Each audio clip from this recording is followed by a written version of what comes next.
You know, sometimes on your RV trip, you make big stops and you make little stops. Well, this is a big stop. We actually settled on the RV and agreed to buy a very specific model, and it's being shipped to us as we speak.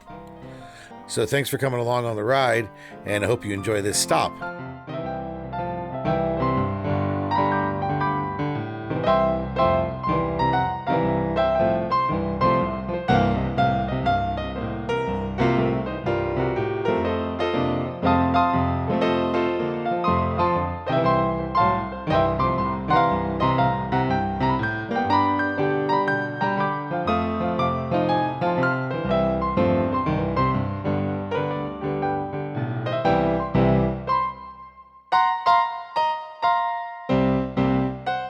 Like I said, we made a decision on the RV. I'm going to be talking about it a little later in this video and going into great detail with pictures and everything about which model we chose, why we chose it. But I thought I'd back up a little bit and kind of walk you through the decision-making process of how we came to this decision. And I imagine some of it might mirror what other people need to go through. So let's go ahead and jump into it. You might have seen a previous video I did, a little short video defining all the different camper types. And here's a graphic from that video. As we look at all the different types, there's motorhomes and trailers. Now, many years ago, back in 2002 or 3, when my wife and I were first deciding to maybe do this RV thing, we went to an RV show. It was like our first big show. At this RV show, we went through Class A, B, and C motorhomes. We definitely liked those a lot. We saw the majestic Class A size. We saw Class B was really nice, but it might have been a little too small because we were thinking of actually going to live in this RV, at least for a while, half a year or more. And so the Class C's looked a little interesting. But again, I kept feeling like they were very cramped. All of these felt sort of cramped. And then I stepped into a travel trailer and I realized that the fifth wheels in the travel trailers had so much more room. And it was because it made sense to me once I started looking into it. Well, of course, they don't have a chassis. They don't have a transmission. They don't have a steering apparatus and all the things that come along with being an actual vehicle, an automobile. They're just a trailer. They're a big box with wheels on the bottom. And that meant that the interior, for the amount of space that you were buying and having to tow, was fairly spacious. Of course, the fifth wheels were always more spacious and a bit nicer than the travel trailers, the basic pull trailers that we were looking at. So we quickly realized that we're honing in now on what we want. And truck campers were off the table. I had already bought my Ford F-150. It was not going to support a truck camper, and we found that those were way too small for us and dogs. That wasn't going to work. So we eliminated truck campers. So we eliminated the Class A, the Class B, the Class C. In addition to the fact that we already had a truck, which led us down the path towards a trailer, we never really liked the idea of having your home and your vehicle all melded into one. There's a double-edged sword with the choice between getting a trailer and getting a motorhome. One way or another, if you're going to do this full time, you're probably going to tow something. If you're going full time, you have a motorhome, you're likely going to have a vehicle getting towed behind your motorhome.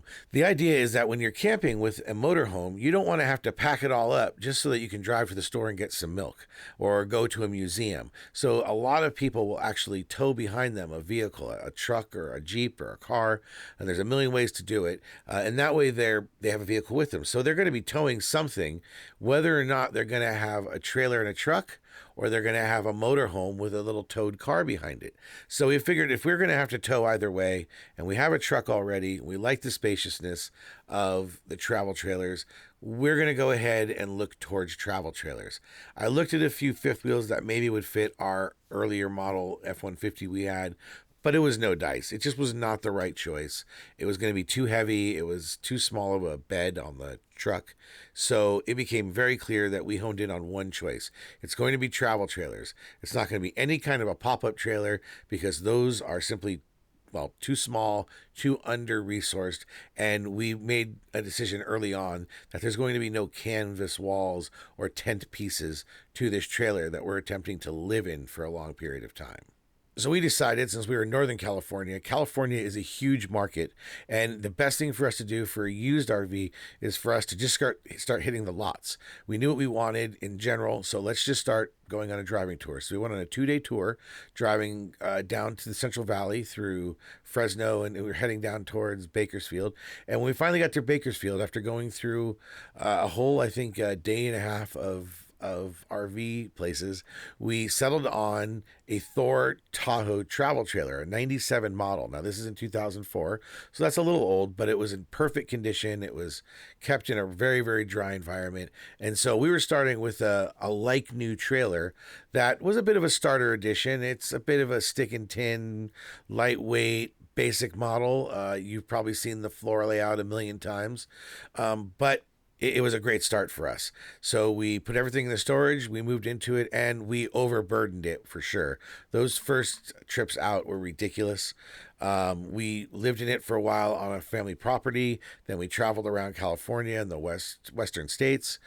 We eventually settled into the Bay Area and lived out of it for a couple of years while I worked at a couple of different studios. And eventually we took it back on the road, and really we wore it out. I mean, for 10 years, we took it through the Grand Circle tours of the Southwest. Like I said, we lived in it in a fairly rainy Northern California environment. We took it to Florida, lived in it for a little while as we settled into a studio out there. So we put it through its paces, but we weren't going to take it to British Columbia. We knew it would never survive the rain up here. It was pretty old at that time. So we sold it after we moved to British Columbia, and we got a Keystone Bullet. The choice for this model was a little different. It wasn't that we were just going to live in it for a year. This one was going to be a travel trailer we were going to take around British Columbia and Western United States, but it had to have the ability for us to live in it. We hadn't gotten our permanent residency yet. We were still on work permits in Canada. We were still in the mindset that we were VFX nomads. Hashtag VFX nomad. And we may have to move again. And we realized whatever RV we bought needed to be livable in. We needed to be able to live full time for an extended period of time in that RV. So we bought this Bullet travel trailer with a rather large interior. It had a very long slide out that had all the living area in it. It was really comfortable. We had many people here in Vancouver, which is a city of small apartments, comment that the kitchen we had in our RV was larger than the kitchen they had in their home. So it was nice. It was luxurious. It was a lot to tow down the road. The F-150 could just barely handle it, but I was pushing the back axle a little bit. I've mentioned this a couple of times, the whole weight issue. There's going to be a video coming right after this where I'm going to talk about the importance of understanding the weight characteristics of your vehicle before you buy a trailer, and I learned the hard way. So with this Bullet travel trailer, which was overburdening the truck, we used it a bunch on one of our trips to LA. Eventually I burned out the transmission. You wonder why? I mean, with 200,000 miles and the fact that I was towing probably over spec there, here and there. Yeah, I burned out the transmission. Needless to say, the trailer served us well, but we did have some water issues with it. It had some water intrusion. Since we were about to buy a home, I decided just to sell it to somebody who knew how to fix it. Took a little bit of a loss on it, but that's okay. We were really happy to get our new house. So now that we own a house, we have no intention of being VFX nomads anymore. Hashtag VFX nomad. And as a result, this RV can be much smaller. It can be much more contained. And it really led us to the next conversation that we had to have when we were thinking about getting a new trailer. So the new use case for this new trailer is a little different, right? It's going to be a trailer that's going to go into British Columbia to do camping, maybe extended camping, maybe some trips down to California and Arizona, but it'll only be for weeks at a time, and we're never, knock on wood, going to live in this thing. So as a result, we were able to get a much smaller footprint, both in length and width. And we ran across a hard decision we had to make here as we were looking at what is it that we're going to buy. And that is, do we go with slides or avoid the slides? This is one of those philosophical questions in purchasing an RV that you have to go through at some point. You're damned if you do and you're damned if you don't. The reality is, an RV with just a little bit of a slide, when you're stopped and that slide is open, it is such a relief to have the extra space and to have the elbow room. When you've got two dogs and a couple walking around, making food, doing whatever we're doing, having a slide out really makes it so you're not just shuffling past each other like you're walking down the gangplank of a boat.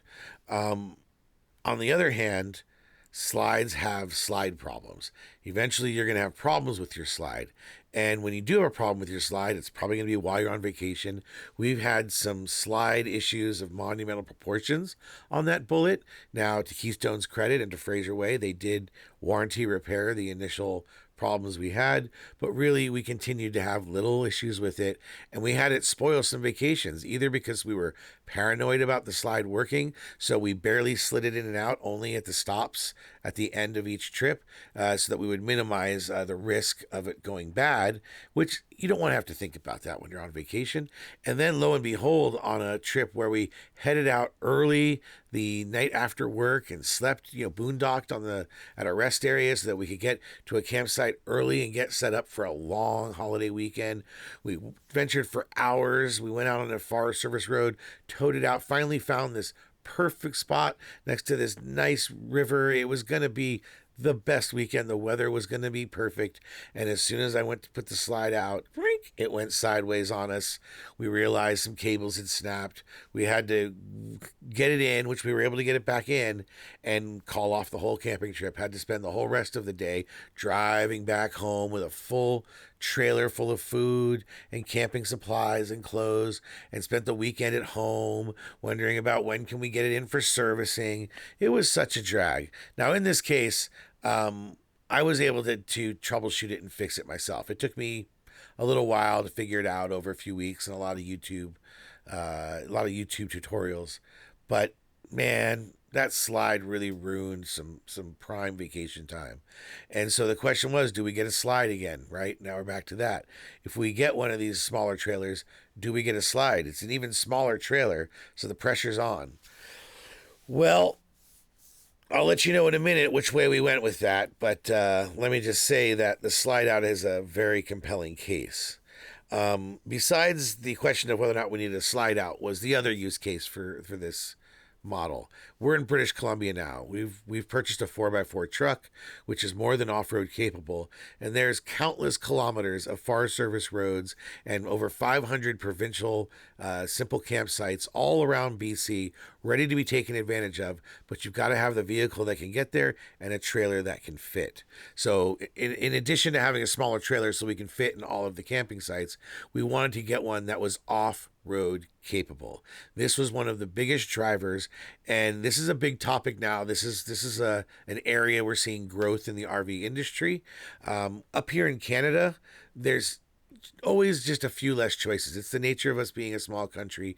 Even though we're physically huge, we have the population of California basically spread across one of the largest countries, geographically in the world. So as a result, there tends to be slightly less choice, and it might cost just a little more to purchase things up here. It was important to me to buy locally, not just to support the local economy, but also because of warranty repairs. Getting warranty repairs from a dealer that's far away, it really grinds on you. I made that mistake once before. I wasn't going to make that mistake again. So I went out and looked at the Black Series trailers. They were quite compelling at first. They didn't quite feel as strongly built as I had hoped when I first looked online. And I found a few quirks and a few flaws that sort of were deal killers for me. The primary one being for the models I was looking at. For whatever reason, they put the sewer tube very low on the very back of the trailer. And if you're looking for attack angle and departure angle going a little off-road, I'm not planning to go across to Overland with this thing, but I want some clearance. The idea that the sewer exit tube, was in the back just really shocked me and turned me off. And then when I went and asked on the user groups about it, people were showing me pictures of where theirs had broke or gotten twisted. So between that, the fact that it's more expensive than some of the other options I was looking at, it was the most expensive option, and it didn't seem as nicely built as some of the other ones, I decided to walk away from that one. I decided after walking away from that to looking at the more traditional travel trailers that are out there, the R-Pod. I looked at the Geo Pro. I looked at the Micro Mini from Winnebago. These were all choices that were available to me locally, so I was focused again on my local choices. I would have loved to look at a Winnebago Hike, but I just couldn't find them in Canada. And the pain and problems and issues of trying to buy across the border and bringing up and importing it. It's not impossible at all, but it better be worth it because it's going to take a lot of time, effort, and a little bit of money. So after looking at those three vehicles, I came to the same conclusion with each of them. Are they really off-road? I mean, I know some of them have some pretty decent suspensions. They're certainly more off-road capable, but they felt like they were going to twist and there was going to be all sort of weird angles going on dirt roads with those. And because I had water intrusion issues on my last one, I wanted something that was going to be a little more solid, a little different. And finally, we came across the Ember. The Ember, which is built a little differently with its exoskeleton, with its fiberglass construction roof. So I didn't have to deal with a rubber roof, which had really haunted me through my last couple of RVs. The fact that it doesn't actually have wood inside the wall panels, that it's all Asdale and styrofoam. They never really say that in any of the commercials, but hey, all these RVs are generally filled with styrofoam. It's not a bad thing. It's actually quite a lightweight, sturdy mechanism. It's also has aluminum framing, so it's not like it's just styrofoam. But needless to say, it's Asdale styrofoam and aluminum, right? So this should make it more water resistant if water intrusion does happen, where it will eventually happen. I live in British Columbia. And then with this trailer, I'm going to do things like try to store it indoors, at least through the winter months. I've got a farmer with a large workshop who's renting me some space that'll keep it nice and dry throughout the season. That's going to help with that issue. But that's where we ended up. We ended up with an Ember, 2002 Ember 191 MSL. It's called the Missile. If you watch Josh, the RV nerd, on YouTube, he's talked all about it. We really liked the Ember. We were already on board with the Ember. We were thinking of maybe a smaller model, but we were definitely on board with a single wheeled Ember. We didn't want a dual axle, or it's not technically an axle, I guess, the way it's constructed. But needless to say, we didn't want dual wheels. We wanted single wheels. One of the awesome things about this RV is the suspension. It has this new Kurt independent suspension with multiple shocks and the spring with bump stops, and it's basically way kitted out to go off-road. And I've been reading online about people who've bought it, about drivers who are transporting these around the country for a living, saying that this particular trailer tows really well. So I'm really looking forward for this new suspension, both for my lengthy road trips, which I'll do around Western United States, and as well as being able to handle the off-road. As I keep teasing in these videos, it is definitely on my soon to be executed bucket list item to go up to Tuktoyatuk, which is at the northern end of Canada, at the Arctic Ocean, just past the Arctic Circle. And as of, I think 2017 or 18, Canada has built a road that goes all the way to the Arctic Ocean. So now you can drive from Vancouver, BC, all the way up to the very edge of the continent, right at the Arctic Ocean. But the kicker is you've got to go over many hundreds of kilometers and many hundreds of miles of dirt road to get there. So I'm hoping this trailer can stand up to the Tuktoyatuk trip, and I'd love to hear your comments on whether you think it can stand up to that trip. We wanted maneuverability in the forest, and we wanted to keep it as small as possible to be able to maneuver through and get into the small spaces out there in the woods. But there's a flex room that can be used as two small bunks, or it can be used as an office or a cargo area. We're going to be using it as an office and an extension of the kitchen. We have all kinds of ideas on how to use that space. To me, it's really unique. Additionally, we got the Max solar package. Now, there'll be a lot of controversy and a lot of really interesting conversations about the Max solar package. In the end, it's 2 lithium batteries with a 3,000 watt inverter and I think 570 watts of solar power on the roof. It's not going to be perfect. It technically will run the air conditioner, but we don't expect to run it very long. We understand it'll drain the batteries very quickly if we run anything really heavy. But in addition to that, we already have a Honda EU 3000 EU generator. So we're well taken care of as far as the power needs. And we love the idea that we can go off grid and maybe use that battery power and that solar power to reduce our needs. Up here in British Columbia, except in the hottest summer days, we're able to get away with not using the air conditioner nearly as much as when we used to RV down in the desert in Arizona and Southern California. As a result, we're pretty confident that between the Honda 3000 watt generator, the 3000 watt inverter, the 570 watts of solar power, we're going to be just fine. We're never going to be entirely reliant on the solar. That makes it a really compelling choice for us. We imagine taking this to a lot of the places that don't really allow generators, or if they do, they just allow them for a couple of hours a day. That will allow us some time to charge it up during some morning and afternoon hours. And we have a Honda EU 3000. So let's face it, when that thing's running on eco mode, we're not bothering any campers unless they're camping right next to us, real close. Those are incredibly quiet generators, and one of my best purchases I've ever made. I'm going to say that the Ember line, which is brand new, this company's only been out for like a year and a half. Some of these models are very, very fresh and new. It's going to be loaded with problems. I get it. I'm a first adopter. They're a new company. They've got a 2-year warranty on most of the goods and a 3-year structural warranty. I feel comfortable having locally purchased it from Woody RV. I'm still working through the deal with them, but so far they've been a really great partner in this process, helping me source this from Calgary because I had to bring it in. There are only 2 of these models that I could find in Western Canada, the 191 MSL. Woody's is the only place that sells it, so I only had one dealer I could work with, so I definitely needed to make it work. I didn't have the usual options in the past when I was down in California or even up here when I was driving around BC looking for the right trailer. I was loose about it. I could go to any dealer and see what they had. In this case, I had a very specific model I was looking for.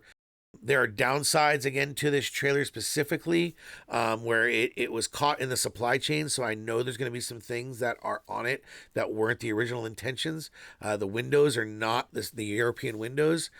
We had to sacrifice that, and that's okay with us. And the reality is this MSL model has this really massive cargo door, which should have a bug screen for it, and we have the skylight that's built into the Ember that we can open wide up with the bug screen. So we expect that we're going to have lots of airflow, and we're not really worried too much about that problem. Also, I'm haven't picked it up yet, but I'm waiting to see what tires I get. I'm a little nervous. I'm not getting the exact all-terrain tires that they were trying to sell, but fingers crossed. We'll see what happens. I'll know by the time you're watching this video, probably.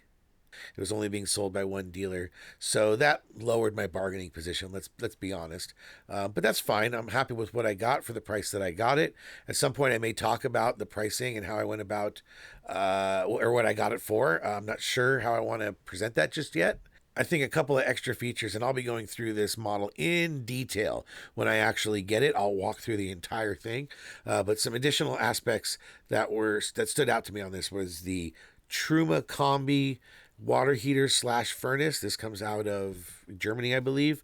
It's a hyper efficient propane and electric water heater and furnace. I have heard that the water capacity of the water heater portion of it is a little smaller than your average American furnace for an RV. So I've heard of some shorter or colder showers, but that's fine with us if that's a sacrifice we have to make. And heck, if it makes it way more efficient and we're using way less energy and way less power and way less propane, I'm okay with it. So that might be something we're looking out for as an issue when we get it. Another aspect of this, again, is the solar package, the max solar package. With that 3,000 watt inverter, every outlet in the trailer runs off the inverter theoretically, so you can run the air conditioner or the microwave, not both, off the inverter. And for us, we see the inverter literally has the same watt rating as our generator, so it's just going to be really interesting how this all matches up. We like that it has 2 couches in it, so when you fold up the Murphy bed, it has the feel of and look of an office. So if we do stop, like we often do, and we travel around the West and meet friends of ours who are also our professional colleagues, it's nice to invite them into an office space rather than have them sit on the edge of our bed while they try to talk to us in our RV. So we're looking forward to the layout a little bit. The kitchen is very much lacking. We wish it had more kitchen space, but the fact that we have that flex space and we can use that whole counter as a kitchen counter is how we're justifying it. That works really well. And finally, one of the big wins for us is that it works with the slide out in, so that you can open up the bathroom door, you can bring down the bed, and use the whole space with the slide out in And it's a reinforced slide out, so you can use the slide out and sit on the couch in the slide out when it's in. If you don't know this, in many RVs with slide outs, you shouldn't actually sit or use the slide out when it's in the in position. They have to be constructed specifically to handle support when they're both the in position and the out position. Most of them are only built to be in the out position. But I've confirmed by talking to Ember, and I've heard Josh say it, and other people confirm it on the forums, that yes, it is a reinforced slide out, allowing you to sit in the slide out. And this takes us back to the problems we had with our camping trips, all of our camping trips that were ruined because of slide outs.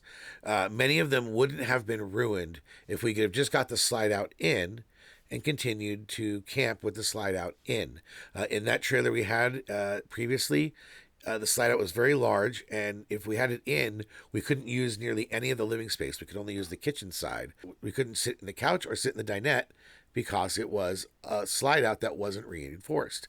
So this meant that when we had that problem on the camping trip, even though I could get the slide out back in, we still had to cancel the camping trip because we effectively couldn't use the slide out, and we couldn't actually even access the bathroom without using the second door on the exterior of the RV. When it comes down to it, this Ember 191 MSL has the ability for us to access the bathroom, open the fridge most of the way, access all of the kitchen, sit on the couch, sit on the back couch, or have the bed down over the couch, and full access to that flex area. So we really like that we're able to park and boondock without being too imposing or being too obvious, and being low profile and not making an impact on your neighborhood or wherever it is that you're trying to park overnight is the best way to stay out of trouble. I'll be honest, we've never had a knock on the door for boondocking overnight. We've never had that 2 a.m. knock of some ranger or a sheriff telling you you're not allowed to park here and you need to move on. I've watched those moments on YouTube. We fear them, but we try to be respectful enough to the areas that we're staying in that we don't have a problem. And to be honest, I hate to point this out, but there's a bit of a classism thing going on here. We tend to have a nice new rig, a nice new truck. It's obvious that we're not, baking meth in our trailer in between rest areas. You know what I mean? There's different kinds of RVs out there. I mean, just the realities are when the authorities are sizing up some vehicle that's parked there, if it's a nice new trailer and a nice new truck, and it's just parked there in the evening and it's gone in the morning, you're generally not going to have a problem, right? You're not the droids they're looking for. As of this recording, I have not yet received the trailer. It's still in the process of being transported down from Calgary. Then they'll do the PDI on it. I'm hoping to get eyes on it before they start the PDI. There's some things I want to size up. I'm optimistic that Woody's is on top of things. I'm, of course, always a little pessimistic because of my interactions with some of the dealers in the past. But Woody's so far has been pretty straight up with me, and I'm looking forward to a long relationship with them. That's why I'm buying it here at the end of the season. It allows me time and over the winter and into the beginning of spring to get this thing through their service bay, getting anything I see needing fixed in a timely manner. And like I said, through this first winter, it will be stored indoors, so I'm not so worried about the leaks just yet. Hopefully we won't even be able to find them because it's going to be parked indoors, and if it's heated, which I'm still waiting to hear if it is, then I don't even need to winterize it, which is a beautiful thing. So we'll see about that. That's about it. I can't wait to show off my Ember. I promise you, you're going to see very long, lengthy video tours of the Ember, of me getting the Ember, of me getting a walkthrough of the Ember. That's our goal here, and I think you'll see that this channel will be talking a lot about the Ember with brand new style and brand new suspension. So thanks again for everybody who stayed this long in the video. I guess this stop was a little longer than I thought on today's journey. And that's what I always love about my journeys, is it's not just the destination, but all the stops along the way. So thanks for stopping by today, and make sure that you click on subscribe so you can see some of these next videos coming out with the Ember. And I hope that you like one of these videos with the like button, because then more people will see it. I'm really trying to get people to enjoy this channel. Tell me what you'd like to see. Give me your feedback in the comments. See you later, everybody.